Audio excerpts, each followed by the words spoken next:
Hi guys, quick update lang tayo dito kay Grass. As per Twitter nila or X is meron na sila ditong pinaka-update na kung saan for the airdrop, no.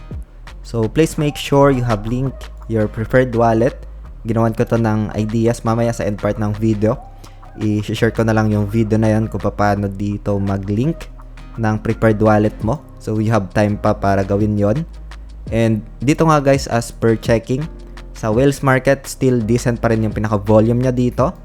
If you have these Grass points na 2.50 M points, you can get around 1,000 USDC guys, no? So this is almost 58k pag meron kang gantong points. Pero this is just purely speculation pa lang sa pre-market or Whales Market price nitong si Grass, no? So tingnan natin if magkaroon ito ng updates and potential na mailist sa mga exchanges, no? So ngayon, ito yung recent updates nila.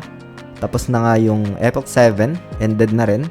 And as we share ito guys sa ating YouTube channel 7 months ago guys, no? So pag-uusapan natin ito sa video natin today. But bago tayo dito magsimula, kung hindi nyo pa na-like itong video na to, please like this video first, subscribe yung YouTube channel natin, turn all the bell icon para ma-notify kayo dito sa mga updates natin na ginagawa sa ating YouTube channel guys, no? So andito nga sa update na ito is potential airdrop going to confirmations. So kailangan lang i-ready yung preferred wallet sa inyong Grass account. And meron tayong video nito na ginawa before.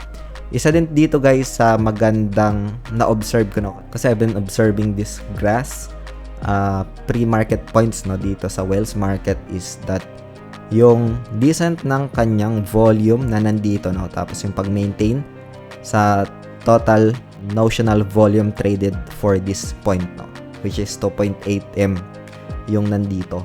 And yung community as well, maraming community nitong si Grass. It's a deep-end project and isa sa mga promising din ito as we observe under Solana guys, no, but we can see some retracements or pagbaba ng presyo kay Solana. Maybe this points will be adjusted if ever man na-malist ito. I don't know totally, but yun, ito yung recent update kay Grass guys. Make sure dun sa may mga Grass na na-link yung inyong preferred wallet dito sa inyong Grass account guys, no.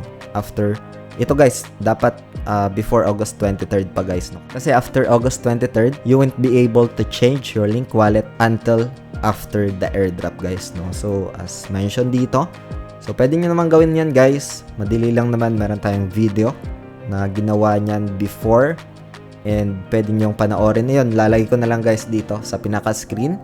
And see you sa video na yan guys. Maraming salamat ulit sa panunood. Ingat tayong lahat. Peace out. Bye for now.